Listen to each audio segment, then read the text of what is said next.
There was a big Ginger return on last night's Monday Night Raw, as well as a surprise title change taking place prior to the show, and an AEW Tag Team have been released. It's time for the news.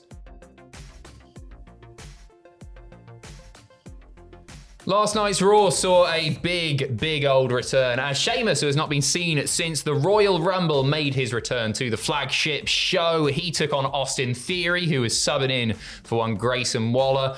Grayson Waller very much putting Austin Theory in the poo there. Unfair. He hit him with a bro kick. And that is your lot. First appearance, as I say, since the Royal Rumble. Great to see Sheamus back. He's looking fantastic as always. You're happy to see him back? I'm happy to see him back. Who's not happy to see Sheamus back? And like you said, in tremendous shape as well. He was looking ripped as anything. What does he do? What does he do now? IC title, come on. That's what we all say when he comes back. Yeah, well, that's all he's got to do. He's done it all, hasn't he? He's done it all in WWE.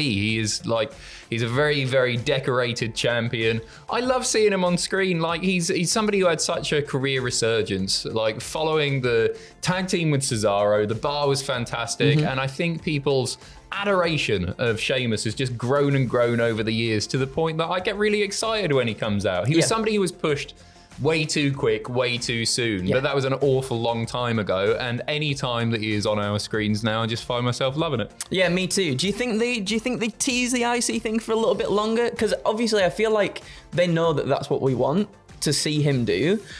So maybe they're like, well, maybe we'll keep it back a little bit before pushing him to do that. Timing's all wrong at the moment because I want to see Dom hold it more than I want to see Sheamus hold it. Me too. It wasn't the only return on last night's Raw. A big, fat, stinky liar returned on the show after Punk said, and we talked about this in the news yesterday, me and Sam blabbing on about it, that Punk was like, I need a little bit more time off. He did come back last night. CM Punk interfering in the main event. Seth Rollins challenging for the World Heavyweight title, taking on Jey Uso in the main event. It all breaks down. Yes, it all breaks down. You get Bron Breakker comes out, and then Sami Zayn comes out as well, and then CM Punk makes the save and then causes a DQ win. He gets a steel chair, gets in there, starts battering Rollins, causes a DQ, and that keeps the belt very much firmly on Jey Uso heading into Backlash though. But yeah, as you said, he mentioned all in press and stuff. I'm taking a bit of time off, but he's back, and it feels like maybe we are going towards a tag team program, maybe between Seth Rollins and Bron Breakker versus Sami Zayn and CM Punk, maybe? Yeah, I think so. But the Backlash card very much filling up already. We've got 5 matches. It feels like a proper in your house, this one. It's one of the worst cards in recent memory. It'll be fun on the night and everything. Anyway, it's good to see CM Punk back. Yep. Obviously, he wasn't gone for very long at all. But it's good to see him back. And it's, you know what? It's kind of cool that we're seeing him back this soon because with a guy like CM Punk getting on in years and everything, it's not unreasonable to think that he would take longer off than he actually took off. So it's good to see him back on screen. He's a proven draw and Absolutely. more. A new match has been announced for Backlash as well, In Your House Backlash. On last night's Raw, we saw Penta score a win against JD Madonna, and then shortly after that big old win, it was announced that Dominic Mysterio is going to be defending his IC title in a rematch against Penta at Backlash this coming Saturday night. That'll be a good one. I really hope that Dominic retains. Yeah, fingers crossed. On Penta, because I'm just hoping this is the start of a nice 6-month-ish reign for Dominic Mysterio. Everybody's buzzing for him. The fact that he's got this belt, and the timing to me is wrong to put the belt on somebody else. I agree as well, and sort of with him with the championship too, just furthers the distaste of Finn Balor for his stablemate. This is it. You never know because of the Judgment Day, and this, the Judgment Day could be ending. Things aren't all hunky dory in the Judgment Day.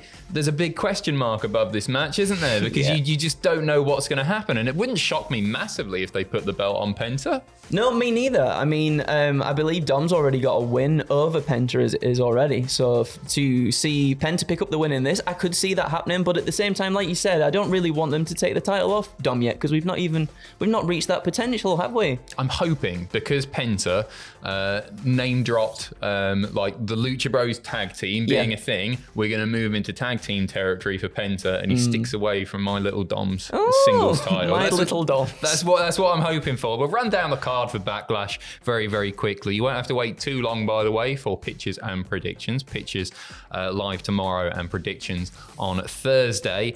So the Backlash card now has 5 matches. We've got the undisputed WWE Championship match, John Cena versus Randy Orton. We got the WWE Women's Intercontinental Championship match with Lyra Valkyria defending her title against Becky Lynch. The United States Championship is on the line as Jacob Fatu takes on LA Knight, takes on Drew McIntyre, takes on Damian Priest. And the match that we've already said, the WWE Intercontinental Championship match between Dominic Mysterio and Penta. And Gunther versus Pat McAfee. Woo! Come on, Pat McAfee. It's a weird one. So before Raw even took place last night, we saw a huge title change. So prior to the event, Dragon Lee taking on El Grande Americano for the Speed Championship, and El Grande Americano picking up his first singles title, his first title full stop in WWE. He's never held gold before. He is now the 4th Speed Champion. So this is going to air, I think, later this week on X. But El Grande Americano is your new Speed Champion. He follows the reigns of Ricochet, Andrade, and Dragon Lee. Dragon Lee holding that belt for the longest amount of time out of those 4. Those 3 rather. So, well, no, 4. Yeah, all of them. Anyway, El Grande Americano is. It's a weird one because he's a pretty featured guy on Raw, El Grande Americano. And they're not wrapping it up, I guess, because they've just put a belt on him. But it's weird that he was on Speed rather than Raw proper. Yes, I think that too. I don't know. Maybe they are looking to wrap it up soon because we're getting the Worlds Collide thing. Yeah, I feel like that's probably where it'll end. I think so too. Like an unmasking. Yeah. Has the joke run its course for you? I don't mind it. I think there's it's spoilers, everybody. It's Chad Gable under that mask. You still get banger matches regardless anyway. That's not you know true. What I mean? That isn't true. You're just lying. Yeah, you do get banger matches, and I'm looking forward to seeing this on Twitter, X. I'm still quite enjoying the joke. Yeah. I think it's good value, and I thought, WrestleMania, they might wrap it up there. I enjoyed the WrestleMania match. I'm up for a little bit longer. Yeah. Well, we might get it for a bit longer if he's Speed Champion. There you go. You just have to tune into X. Chelsea Green has signed a new WWE contract. She has signed a new multi-year contract extension with the company. Fightful Select reporting this. The exact terms have not been revealed, but it secures her position in the company, which was set to her previous contract set to expire in late 2025. I'm chuffed for her. I think she's anytime she appears on screen, it's gold. I hope she's getting paid an absolute fortune, and it feels like she's having a whole lot of fun in a WWE run this time around. I agree as well, and I do hope, I hope we see her with a mid-card championship, maybe even a women's championship down the line, because I feel like the United States stuff maybe didn't reach its full potential. I think there could have been a bit more there, but it ended really quick, didn't it? It did, but Chelsea Green, and we say this a lot, when she's sort of on the back foot and she's kind of the butt of the joke, she takes that and turns it into something really fun and entertaining to watch on TV. And I think to see her on the chase for it again is going to be quite entertaining too. Yeah, I feel like she is a future women's world champion. Yeah. I think she's a potential future women's Money in the Bank holder for sure. She's just so tremendously fun to watch. Yeah, she is. I think she's one of the WWE superstars that when she's on screen, I really do just pay attention. It's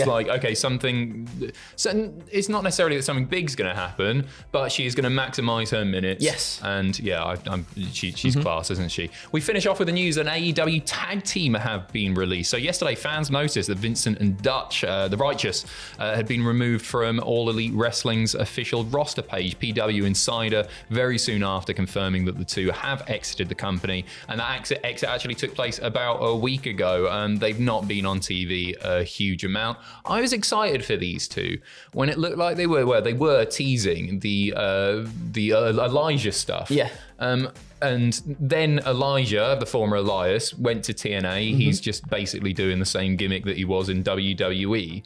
So I'm hoping that maybe potentially we see that in TNA in not too distant future, because that's a possibility, isn't it? If they headed over to TNA, we could get, because I thought that that little video The that package, they released, yeah. I thought it was really captivating. And Me I was like, too. you know what? I feel like Elijah is a guy who could do with a bit of a rebrand, a bit of a new gimmick, rather than just relying on the thing that he was doing for an awful long time in WWE. I was like, oh, okay, that's kind of like, it's quite sinister, it's quite creepy, I like it.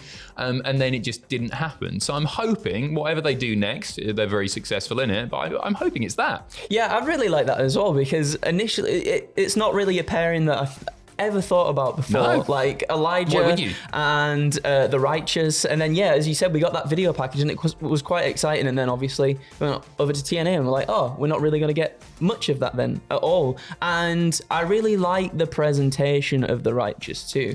I think their promos and the video packages and stuff they put out are really compelling. And yeah, I hadn't even thought of what you just said there. So I think it'd be quite good if they did do that. It's all up here. All up there. It's all up here. I've been Adam. This has been a Bell End. We have been presenting your morning news, and we'll be back with some afternoon news rather in a little bit. Thank you very, very much for watching. We'll see you in a bit.